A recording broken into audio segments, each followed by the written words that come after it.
High guys, welcome to கதை போமா. நம்ம இன்னைக்கு ஒரு புது ட்ராமா தான் பார்க்க போகிறோம். ஸோ ட்ராமா நேம் வந்து would you marry me.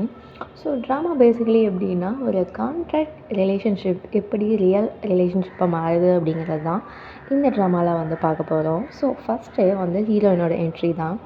Heroine வந்து என்ன பண்ணியிருப்பா அப்படின்னா, ஒரு சின்ன கம்பெனி வச்சுருப்பா. ஸோ அதுக்காக தான் சிஇஓ. ஸோ என்ன கம்பெனி அப்படின்னா, இந்த டிசைன்லாம் செஞ்சு கொடுப்பாங்க இல்லையா, லைக் பெரிய கம்பெனிஸுக்கு வந்து logo, posters, so invitation card, so இந்த மாதிரி டிசைன் ப்ராஜெக்ட் பண்ணி கொடுக்குற கம்பெனி தான் வந்து ஹீரோயின் வச்சுருப்பாள். இவள் ஆல்ரெடி வந்து ரிலேஷன்ஷிப்பில் இருப்பாள். ஸோ அவங்க ரிலேஷன்ஷிப் காலேஜ்லேருந்தே ஸ்டார்ட் ஆகிருக்கும். ஸோ அதனால் முன்னாடியே என்ன பண்ணியிருப்பாங்க, 1 இயர்க்கு முன்னாடி ஒரு ரிஜிஸ்டர் மேரேஜ் பண்ணியிருப்பாங்க. இப்போ வந்து அஃபிஷியலாக வெட்டிங் செரிமனி வச்சிடலாம் அப்படிங்கிற மாதிரி அதுக்கான வேலைகளை வந்து ஹீரோயின் ஒருத்தியாகவே உட்காந்து என்ன பண்ணிக்கிட்டு இருப்பான். ஏன் அப்படின்னா, அவனோட பாய் ஃப்ரெண்ட் ரொம்பவே பிஸியாக இருப்பான் ஒர்க்கில். அது என்ன ஒர்க்கு அப்படிங்கிறத வந்து காட்டுறாங்க. என்ன ஒர்க்கு அப்படின்னா, ஹீரோயினுக்கு தெரியாமல் வேற ஒரு பொண்ணோட வந்து அவன் அஃபேரில் இருக்கான். அந்த பொண்ணு பேர் வந்து ஜெனி. இது தெரியாமல் ஹீரோயின் என்ன பண்ணியிருப்பா அப்படின்னா, இவங்க வந்து மேரேஜ் ஆனால் சேர்ந்து வாழணும் இல்லையா வீடு. ஸோ அதுக்காக அவங்க அம்மா என்ன பண்ணியிருப்பாங்க, காசு கொடுத்து ஹெல்ப் பண்ணி இவளும் என்ன பண்ணிடுவா, சிட்டியில் வந்து ஒரு வீடை வாங்கிடுவான். ஸோ அங்கே வந்து எல்லா திங்ஸையும் ஷிஃப்ட் பண்ணிக்கிட்டு இருக்கிறப்ப தான் என்ன கண்டுபிடிப்பான்னா, அவங்களோட பெட்ரூமில் வந்து ஒரு பொண்ணோட இயரிங் கண்டுபிடிப்பான். ஆனால் அது வந்து ஹீரோயினோடதே கிடையாது. அப்புறம் வீட்டை கொஞ்சம் அலசி பார்த்தா பெட்டிலேருந்து ஒரு பொண்ணோட முடியும் கிடைக்கும். அது நம்ம ஹீரோயினோடது கிடையாது. இதெல்லாம் பார்த்துட்டு அந்த பாய் ஃப்ரெண்டுக்கிட்ட என்ன பண்ணி வச்சுருக்க, யார் அந்த ஜென்னி அப்படிங்கிற மாதிரி பேரெல்லாம் சொல்லி கேட்பா. எப்பிட்றா அப்படின்னு பார்த்தா, பொண்ணு வந்து அதுக்கு முன்னாடியே எல்லா இன்வெஸ்டிகேஷனும் பண்ணியிருப்பா. என்ன அப்படின்னா, அவனோட இன்ஸ்டாகிராமில் இருக்க எல்லா போஸ்ட்டுக்குமே வந்து அந்த பொண்ணு லைக் போட்டு வச்சுருக்கோம். அப்படியே 2 பேரும் வாக்குவாதம்னா கடைசியாக வந்து என்ன பண்ணுறான்னா, அந்த பாய் ஃப்ரெண்ட் வந்து ஒத்துக்கிறான். ஸோ அந்த இடத்துலேயே வந்து 2 பேரும் என்ன பண்ணிடுறாங்கன்னா, பிரேக்கப் பண்ணிக்கிறாங்க. நம்ம ஹீரோயினுக்கு வந்து ஒரு அம்மா இருப்பாங்க. தென் வந்து ஒரு தங்கச்சியும் இருப்பாங்க. ஸோ தங்கச்சி வந்து என்ன பண்ணுவாங்க அப்படின்னா, யூஎஸில் வந்து இருப்பாங்க. இங்கே நம்ம ஹீரோ வந்து என்ன பண்ணுறோம் அப்படின்னா, யூஎஸ் ரிட்டர்ன் பண்ணிட்டு வரான். ஸோ இவனுக்கு வந்து ஒரு பாட்டி இருப்பாங்க. அப்புறம் வந்து அங்கிள் அண்ட் ஆண்டி, அவங்களோட பையன், கசின். ஸோ இந்த ஒரு 3 பேர் தான் இவனோட ஃபேமிலி. ஸோ அப்பா அம்மா கிடையாது. அவங்க பாட்டி என்ன வச்சுருப்பாங்க அப்படின்னா, ஒரு கொரியாலேயே ரொம்ப ஃபேமஸான ஒரு பிரெட் அண்ட் ஸ்வீட்ஸ் கம்பெனி வந்து வச்சுருப்பாங்க. ஸோ அவங்களுக்கு அப்புறம் இவன் தான் வந்து பார்த்துக்கிற மாதிரி இருக்கும். இவன் என்ன பண்ணியிருப்பான், 1 மாதம் டைம் கொடுங்க அப்படிங்கிற மாதிரி வெக்கேஷனை வந்து என்ஜாய் பண்ணிக்கிட்டு இருப்பான். அந்த 1 மாதத்துக்கு அப்புறம் ஹீரோயின் என்ன பண்ணியிருப்பாங்க அப்படின்னா, அவங்களுக்கு டிவோர்ஸ் வந்து அப்ளை பண்ணியிருப்பாங்க. ஸோ அந்த அக்ரிமெண்ட் எல்லாமே வாங்கிட்டு போகலாம் அப்படிங்கிற மாதிரி வந்திருப்பாங்க.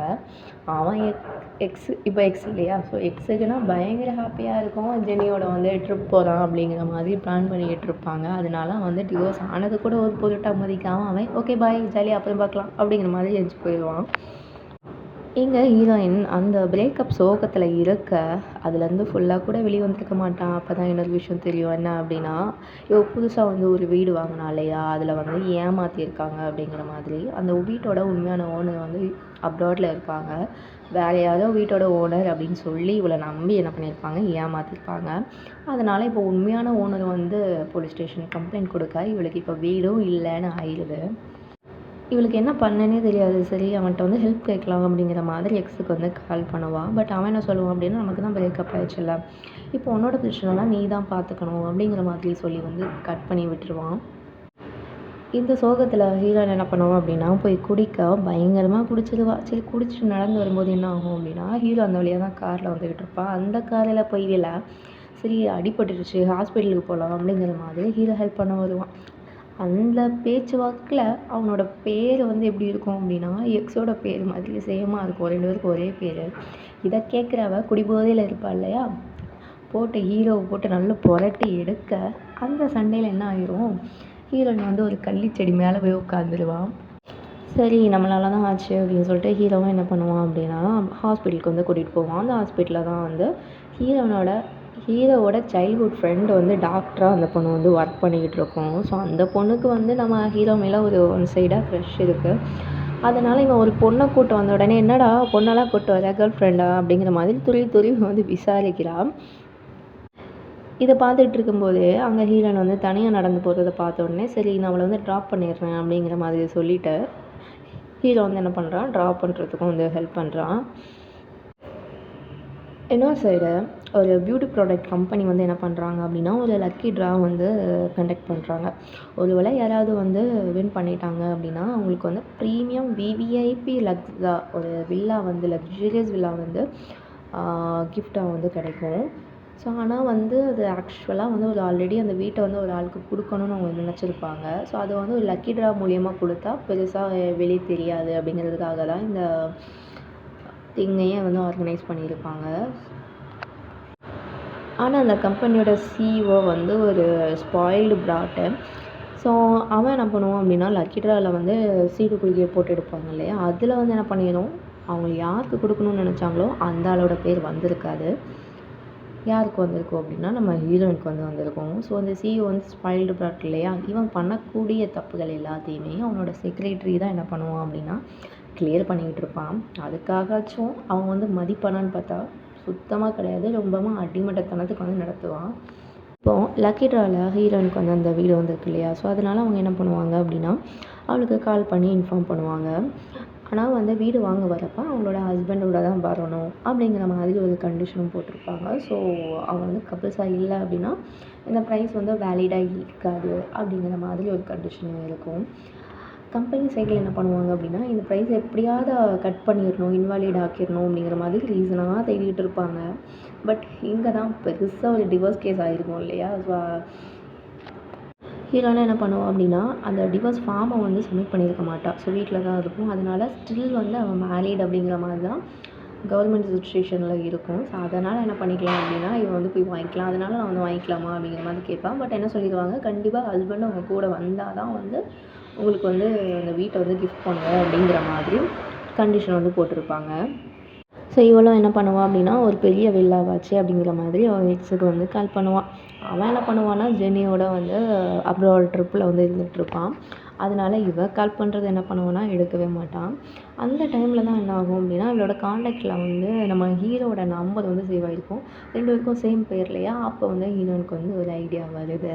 ஸோ அதனால் இவன் என்ன பண்ணுறா அப்படின்னா, ஹீரோவை மீட் பண்ணி இந்த மாதிரி என்னோடய ஹஸ்பண்டாக இருக்க முடியுமா அப்படிங்கிற மாதிரி மொட்டையாக வந்து கேட்பாள். இதை கேட்ட உடனே வந்து இது ஏதோ வந்து பைத்தியம்னு நினைக்கிறேன் அப்படிங்கிற மாதிரி அவன் என்ன பண்ணிடுவான்னா திடீர்னு அங்கேருந்து கிளம்பி போயிடுவான். ஸோ இப்போ இங்கே ஹீரோ 1 மாதம் ஆயிடுச்சு, வெக்கேஷன்லாம் ஃபில் ஆயிடுச்சு இல்லையா. அதனால ஹீரோ வந்து பாண்டியோட கம்பெனியில் ஜென்ரல் மேனேஜராக வந்து ஜாயின் பண்ணியிருப்பான். ஆல்ரெடி ஜென்ரல் மேனேஜராக இருந்த அவனோட கசினை வந்து என்ன பண்ணியிருப்பாங்கன்னா, டிமோட்டட் பண்ணி ஒரு ஸ்மால் பொசிஷனை வந்து கொடுத்துருப்பாங்க. அங்கேருந்து கற்றுட்டு வாப்பா அப்படிங்கிற மாதிரி. இப்போது அவன் ஜாயின் பண்ணி ஃபஸ்ட்டு அஃபிஷியல் மீட்டிங் நடக்கும். ஸோ என்ன அப்படின்னா, அடுத்தவங்க வந்து ஒரு புதுசாக வந்து ஸ்வீட் பேக்கேஜ் வந்து ரெடி பண்ணியிருப்பாங்க. அது வந்து எப்படி ரீச் ஆகும், அதோட லோகோ எப்படி, அது ப்ராடக்ட் எப்படி அப்படிங்கிற மாதிரி தான் டிஸ்கஷன் போகும். அதில் எல்லாருக்குமே வந்து அந்த லோகோ வந்து ரொம்பவே பிடிச்சிருக்கும். ஸோ ரொம்பவே வந்து வால்வான ஒரு லோகோ. இதை வந்து யூஸ் பண்ணலாம் அப்படிங்கிற மாதிரி பேசிக்கிட்டு இருக்கிறப்ப அந்த கசின் வந்து ஒரு குண்டை தூக்கி போடுவான். என்ன அப்படின்னா, அந்த லோகோவோட காப்பிரைட் வந்து முடிஞ்சு 6 மாதம் ஆகுது.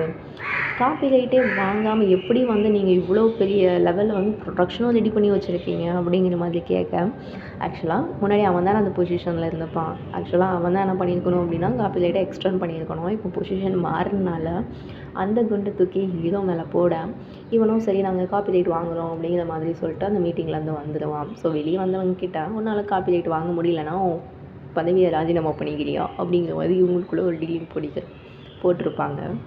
ஹீரோட கம்பெனிலேருந்து என்ன பண்ணியிருப்பாங்கன்னா, ஹீரோயினோட கம்பெனிக்கு வந்து கால் பண்ணுவாங்க. இந்த மாதிரி அந்த லோகோ வந்து காப்பிரைட் கிடைக்குமா, எவ்வளோ வரும் அப்படின்னு சொல்லிட்டு கேட்குறப்ப, இவன் என்ன சொல்லுவாங்க அப்படின்னா, அந்த ஆக்சுவல் ப்ரைஸோட 10 மடங்கு அதிகமாக சொல்லுவாங்க.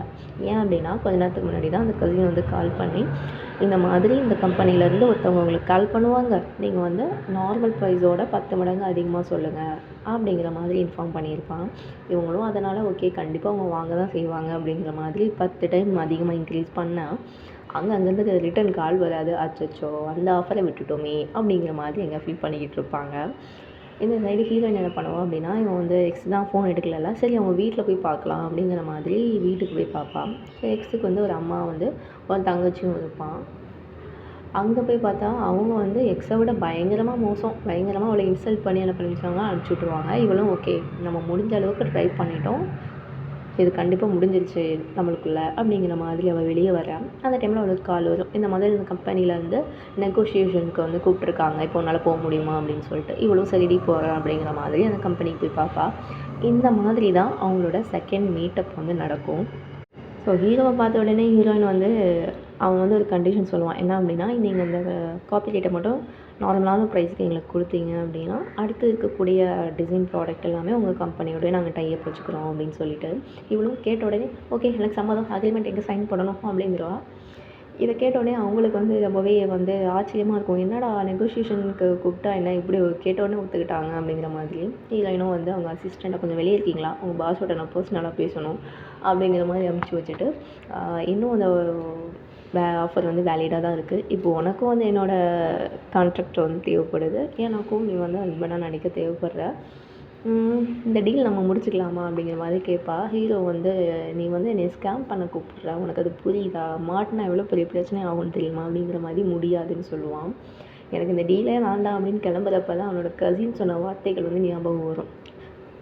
பொசிஷன்லேருந்து ராஜினாமா பண்ணுறியா அப்படின்னு சொல்லிட்டு. சரின்னு கடைசியில் என்ன ஆகும் அப்படின்னா, ஹீரோயின் வந்து எதுக்காக வந்து ஹஸ்பண்டாக கேட்குறா அப்படிங்கிற மாதிரி அந்த ஸ்கேம் ஆனது, லாட்ரியில் வின் பண்ணது, வீடு கிடைக்க போகிறது எல்லாத்தையுமே சொல்லி கேட்குறப்ப சரி ஓகே அப்படிங்கிற மாதிரி ஒத்துக்குவான். ஸோ அதனால் அடுத்த நாள் 2 பேரும் என்ன பண்ணுவாங்க அப்படின்னா, அந்த கம்பெனிலேருந்து ப்ரைஸை வாங்குறதுக்காக கம்பெனிக்கு போவாங்க. அங்கேயும் என்ன பண்ணுவாங்கன்னா, இவன் அந்த கவர்மெண்ட் ப்ரூஃபுக்கும் இவன் மூஞ்சி டிஃப்ரெண்ட்டாக இருக்கும்ல.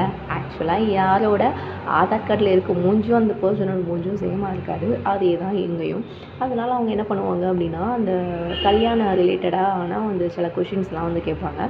இவனும் வந்து எல்லாத்தையும் பக்காவாக மனப்பாடம் பண்ணியிருப்பான். அதனால் அது வந்து பாஸ் ஆகிடுவான். சரி அப்படின்னு சொல்லிட்டு அவங்க அக்ரிமெண்ட்லாம் சைன் பண்ணிவிட்டு இதை வந்து ஒரு ஈவெண்ட்டாக நடத்துவோம், ஸோ அது வந்து ப்ரெஸ்லேயும் ரிலீஸ் பண்ணுவோம் அப்படிங்கிற மாதிரி சொல்லியிருப்பாங்க.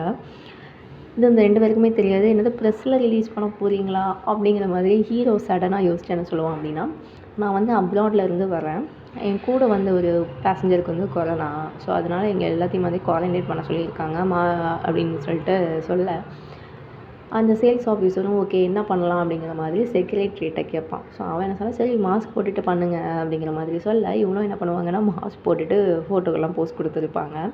அது வந்து ப்ரெஸ்லேயும் ரிலீஸ் ஆகும். பட் ஹீரோ என்ன கேட்டிருப்பான் அப்படின்னா, எங்கள் ஒரிஜினல் நேமை வந்து யூஸ் பண்ணாதீங்க, வேறு பேர் வச்சுக்கோங்க, நாங்கள் வந்து வின் பண்ணிட்டோன்னு தெரிஞ்சால் எங்களுக்கு கடன் கொடுத்தவங்கலாம் வந்து இந்த சட்டையை பிடிப்பாங்க, எல்லாருமே தொல்லை பண்ணுவாங்க, அதனால் அப்படிங்கிற மாதிரி கேட்டிருப்பான். அதே மாதிரி ப்ரெஸ்ஸில் ரிலீஸ் பண்ணும்போதும் வேறு ஒரு பேர் வச்சு என்ன பண்ணியிருப்பாங்க அப்படின்னா ரிலீஸ் பண்ணியிருப்பாங்க.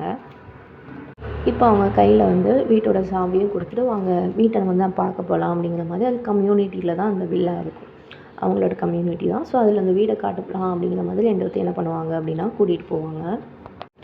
வீடு வந்து செம்மையாக இருக்கும். சரி நீங்கள் எப்போ வந்து இங்கே தங்க போகிறீங்க அப்படிங்கிற மாதிரி அந்த செக்ரட்டரி கேட்க, ஹீரோ என்ன சொல்லுவானா, இல்லை நாங்கள் 2 பேருமே ஒர்க் பண்ணுற இடத்துக்கு இது வந்து ரொம்பவே தூரமாக இருக்குது, அதனால் நாங்கள் என்ன பண்ண போகிறோம்னா அந்த வீட்டை விற்றுட்டு ஆஃபீஸ் பக்கத்துலேயே வந்து வீடு வாங்க போகிறோம் அப்படிங்கிற மாதிரி சொல்ல, அப்போ தான் செக்ரட்டரி ஒரு கண்டிஷன் சொல்லுவான். என்ன அப்படின்னா, இந்த மாதிரி இந்த ஹவுஸை வந்து விற்கணும் அப்படின்னா 3 மாதம் அந்த கப்புள்ஸ் இங்கே தங்கின கழிஞ்சு தான் விற்க முடியும். அந்த 3 மாதத்துக்கு அப்புறம் தான் உங்களோட ப்ராப்பர்ட்டி வந்து முழுமையாக அந்த கப்புள்ஸ் பேரில் மாறும், அதனால் 3 மாதம் நீங்கள் ஸ்டே பண்ணி தான் ஆகணும் அப்படிங்கிற மாதிரி வந்து சொல்லுவான். இது ஏன் அப்படின்னு கேட்குறப்ப, இல்லை இந்த மாதிரி தான் ஃபாரினில் ஒரு லக்கி ட்ரா நடத்துனாங்க வீடு கொடுத்து, ஆனால் வீடு வின் பண்ண கொஞ்ச நாளே என்ன பண்ணிடுவாங்க, அந்த கப்புள்ஸ் வந்து டிவோர்ஸ் வாங்கிட்டாங்க, வாங்கிட்ட அப்புறம் வீடை விற்றுட்டு போயிட்டாங்க. ஸோ அதனால் அந்த லக்கி ட்ரா நடத்துறதுக்கான அர்த்தமே இல்லாமல் போயிடுதில்ல, அதனால தான் இந்த கண்டிஷன் நாங்கள் இன்க்ளூட் பண்ணியிருக்கோம் அப்படிங்கிற மாதிரி சொல்ல, நீங்கள் ஒன்றும் கவலைப்படாதீங்க, அந்த 3 மாதம் சில இன்ஸ்பெக்ஷன்லாம் இருக்கும், அடிக்கடி உங்களை வந்து பார்ப்போம், ஆக்சுவலாக என்னோடய வீடும் உங்களுக்கு ஆப்போசிட்டில் தான் இருக்குது பாருங்கள் அதுதான் அப்படிங்கிற மாதிரி இவன் வந்து காட்டுவான். இவங்களுக்குனா என்னது தலையில் கல்லை போட்ட மாதிரி இருக்கும். ஹீரோக்கு வந்து இப்படி வந்து மாட்டி விட்டுட்டியடி அப்படிங்கிற மாதிரி இருக்கும். அடுத்த செக்ரட்டரி என்ன பண்ணுவோன்னா, சரி ஓகே நீங்கள் வந்து ஃப்ரெஷ்அப் ஆகுங்க, நம்ம கொஞ்சம் நேரத்தில் வந்து இங்கே இருக்கக்கூடிய கஃபே அப்புறம் ஜிம்மு அந்த மாதிரி விஷயங்கள்லாம் நம்ம பார்க்க போகலாம் அப்படிங்கிற மாதிரி அவன் விட்டுட்டு கிளம்பிடுவான். ஹீரோவை என்னன்னா பயங்கரமாக ஹீரோயினை வந்து திட்டி விட்டுருவான். ஸோ இந்த மாதிரி ஒரு விஷயத்தில் வந்து மாட்ட வச்சுட்டா கொஞ்சம் மாதிரி யோசிக்க மாட்டியா அப்படிங்கிற மாதிரி சொல்லிட்டு அவன் வெளியே வரான். அந்த கம்யூனிட்டியில் யார் வந்துக்கிட்டு இருப்பான் அப்படின்னா, இவனோட அங்கிளும் கசினும் வந்து இவனோட ஆன்ட்டியும் கசினும் வந்து வந்துக்கிட்டு இருப்பாங்க. இவனை பார்த்தோட நீ என்னப்பா இங்கே பண்ணுற அப்படிங்கிற மாதிரி கேட்குறான். இவனும் இல்லை ஆண்ட்டி ஒரு ஃப்ரெண்டை வந்து பார்க்க வந்தான் அப்படிங்கிற மாதிரி சொல்லிட்டு எஸ்கேப் பார்ப்பான். கரெக்டாக அந்த டைமில் செக்ரட்டரி வந்து ஓகே நம்ம வந்து ஜிம்மை பார்க்க போகலாமா, எங்கே உங்கள் ஒய்ஃபு அப்படிங்கிற மாதிரி கேட்க, எங்கள் பின்னாடியே என்ன பண்ணுவான் அப்படின்னா ஹீரோயின் வந்து ஹீரோவை தேடிட்டு வெளியே வருவான்.